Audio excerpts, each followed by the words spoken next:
오늘은 사도신경 중에 예수님은 성령으로 잉태되어 동정녀 마리아에게서 나시고 본디오 빌라도에게 고난을 받으사, 이 부분에 대해서 이 주제로 잠시 설교 말씀을 드리도록 하겠습니다. 여기에 보는 이 말씀에 보면 사람 이름이 둘 나옵니다. 마리아와 빌라도입니다. 한 분은 여자고 한 분은 남자입니다. 그런가 하면 하나님의 구원 역사에 있어서 차지하는 이 두 사람의 위치와 존재감에서도 정반대입니다. 마리아는 예수님 탄생에서 등장합니다. 성령으로 잉태되어 아들을 낳을 것이라는 하나님의 뜻을 받아들이고 순종함으로써 하나님의 구원사에 참여하는 특권과 은혜를 누린 인물이 마리아입니다. 반대로 빌라도는 어떻습니까? 예수님의 마지막 고난과 십자가 죽음에서 등장합니다. 예수님을 십자가에 못 박는데 최후 판결을 내리는 사람으로 등장을 합니다. 마리아는 자기의 모든 것을 포기하고 예수의 잉태를, 성령으로 잉태하시는 그 예수를 받아들임으로 어쩌면 모든 것을 얻은 위대한 인물입니다.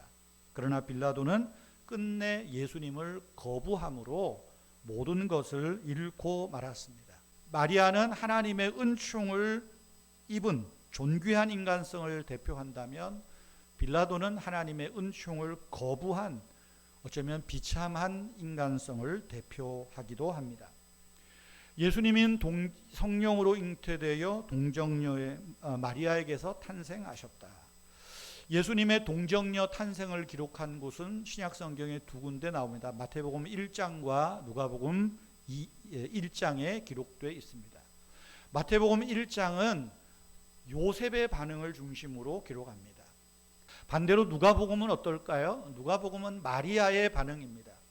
예수께서 성령으로 잉태되어 동정녀 마리아에게서 탄생하셨다. 이 사도신경에 나오는 진술, 또 성경의 내용들을 예수를 믿는다고 하는 분들 가운데서도 믿지 아니하려는 부류의 사람들이 있습니다. 그들이 동정녀 탄생을 믿지 못하는 이유가 몇 개 있습니다. 첫째는 의학적으로, 생물학적으로 불가능하다고 믿기 때문입니다. 다시 말하면 비과학적이라는 거죠. 그런데 생각해 보십시다. 만약 결혼 관계가 없이, 남녀 관계가 없이도 자녀가 태어날 수 있다. 이것이 과학적으로 증명되었다. 그런 거로 예수의 동정녀 탄생은 믿을 만하다. 그렇게 말할 수 있을까요? 만약 그렇다면 하나님이 의도하시는 바를 왜곡하는 일이기도 합니다. 과학적으로 남녀 관계가 없이 아이를 낳았다. 그것이 예수의 동정녀 탄생을 증명할 길은 아닙니다. 더욱이 성경은 마리아가 어느 날 갑자기 애를 낳았다. 그런 의도로 이야기하지 않습니까? 이야기하지 않습니다. 출산의 원인을 이야기하죠. 그는 성령으로 잉태되었다. 잉태되고 9달, 10달의 시간을 거쳐서 마리아가 아이를 출산했다. 그렇게 말하고 있습니다. 여러분, 성령으로 잉태되었다는 것은 의학적인 이야기가 아닙니다. 예수님의 탄생은 생물학적인 것과는 관계가 없을 뿐 아니라 의학적으로, 생물학적으로 가능하다 하더라도 예수님의 탄생은 어쩌면 끝까지 신비로 남아 있어야 합니다. 끝까지 예외가 되어야 합니다. 생물학적 법칙이라는 것은 반복될 수 있지만 예수님의 탄생은 반복될 수 없기 때문입니다. 또 다른 예수가 태어날 이유는 없기 때문이라는 말입니다. 하나님을 창조주라는 것을 믿겠는데 성령으로 잉태되어 처녀가 아이를 낳았다는 것을 믿지 못하겠다. 앞뒤가 맞지 않습니다. 차라리 창조를 믿지 못하는 사람이 그렇게 이야기하면 되는데, 우주 만물은 누군가가 하나님이 창조한 것 같아, 창조주가 있어 라고 말하면서 예수가 이렇게 태어났다, 믿지 못하겠다. 창조를 믿지 못하는 것과 다를 바 없습니다. 성령으로 잉태하사 동정녀 마리아의 몸에서 나셨다라고 하는 것은 하나님의 창조를 믿는 것과 동일한 차원의 고백입니다. 성령으로 잉태되어 동정녀 마리아에게서 나셨다는 고백은 우리의 신앙 고백이지 과학적인 증명이나 과학적인 사실을 가지고 내가 수용하고 받아들일 문제는 아니라는 것입니다. 두 번째로 이것을 믿지 못하는 사람들이 또 하는 이야기가 있습니다. 동정녀, 순결한 처녀, 남자를 알지 못하는 처녀라는 말이죠. 처녀라는 단어를 잘 못 해석했다라고 말하는 사람들도 있습니다. 마태복음 1장 23절에 보면 보라 처녀가 잉태하여 아들을 낳을 것이요 그 이름을 임마누엘이라 하리라. 여기 처녀가 잉태하여. 마태복음 1장 13절은 이사야서 7장 14절을 인용한 말입니다. 이사야서 7장 14절에 보면 주께서 친히 징조를, 표적을, 기적을 너희에게 주실 것이라. 보라 처녀가 잉태하여 아들을 낳을 것이요, 이 말이에요. 그런데 이제 일부 신학자들의 주장, 동정녀 탄생을 믿지 않겠다는 신학자들은 이렇게 말합니다. 이사야서에 나오는 처녀라는 말은 하알마라는 말이거든요. 히브리 말로 하알마, 그 젊은 여자인데 젊은 여자라는 말을 처녀라는 말로 번역을 했다.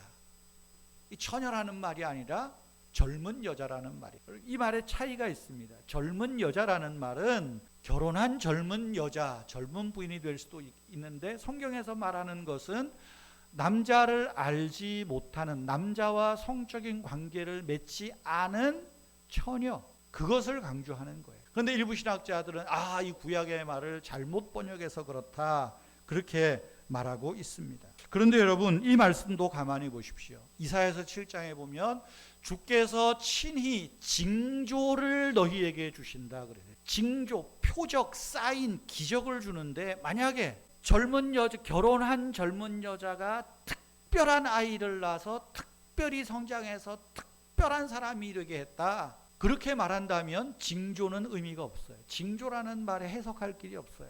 여러분, 징조, 표적, 징조라는 말이 정말 그 뜻을 나타내기 위해서는 뭡니까?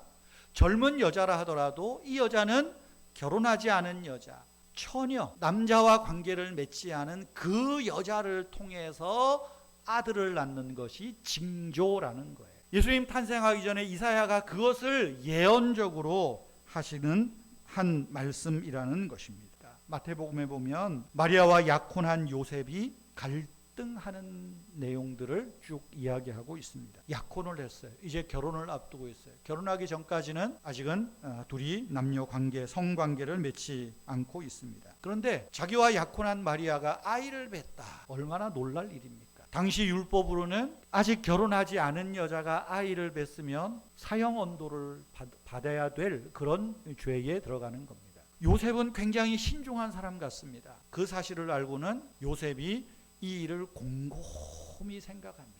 제가 생각할 때 요셉이 왜 이렇게 신중하게 생각했을까? 내 약혼녀에게 아이를 갖게 한 그 남자가 누굴까? 내가 그 남자를 찾아서 남자에게 마리아를 보내야 되겠다. 아마 그런 생각을 하지 않았을까? 그래서 신중하게 생각하는 거예요. 그런데 주의 사자가 나타나서 말합니다.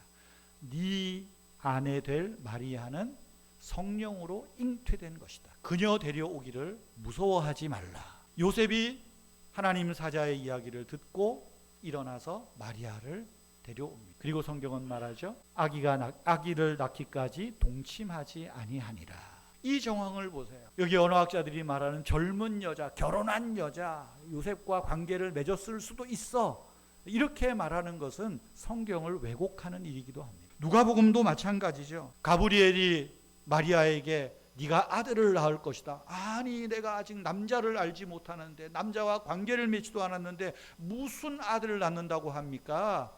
나 그러다가 죽어요. 아니야, 너에게서 네가 낳을 아들은 성령으로 잉태된 거야. 말이나 되는 소리입니까? 그래, 말도 안 되는 소리지만 하나님 말씀은 능치 못함이 없어. 마리아가 말하죠. 주의 말씀대로 이루어지리이다. 여러분, 누가복음의 말씀을 봐도 어때요?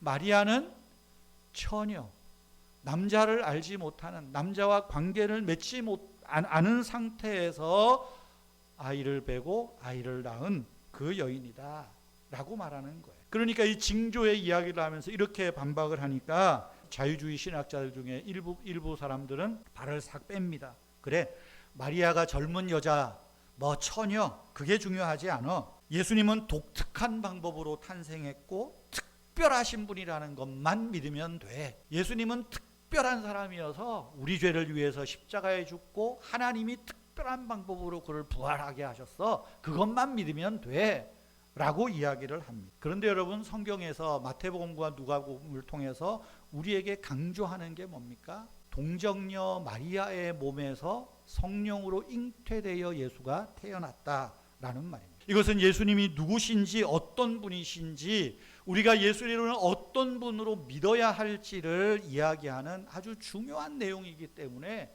이 논란이 많은 내용들을 굳이 성경에 기록하고 사도신경으로 신앙을 고백하게 하는 거예요. 예수님이 성령으로 잉태하사 동정녀 마리아에게 나셨다는 것을 중요하게 생각하고 반드시 믿어야 할 이유가 있습니다. 첫째는 예수님은 참 사람이시라는 것입니다. 예수님은 참 사람으로 이 땅에 오신 하나님이시라는 것을 말씀하고 있는 겁니다. 여자의 몸을 통해서 나셨다는 것, 예수님이 완전한 사람이시라는 확실한 근거를 나타내기 위한 겁니다. 예수님은 혼으로 존재하시는 분이 아닙니다. 예수님은 꿈에 보였다가 안 보였다 하시는 분이 아닙니다.